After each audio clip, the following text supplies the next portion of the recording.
Ang lahat ng may buhay na katawan ay nabubuhay sa mga butil ng pagkain na nagmumula sa ulan.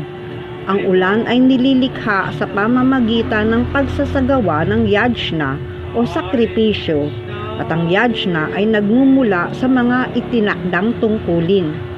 Mula sa Bhagavad Gita 3.14, paliwanag. Yaong mga banal na tao na sumasamba kay Vishnu, ang kataas-taasang Panginoon, na siyang tagapagtanggap ng lahat ng sakripisyo at naroroon bilang kaluluwa ng yajna, at na mga demigods tulad nina Indra ay kumakain ng handog na natira mula sa yajna.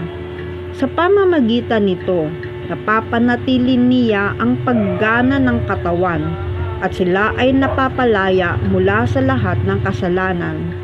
Mga kasalanang naipon mula pa noong simula, humahadlang sa katuparan ng espiritual na kaalaman.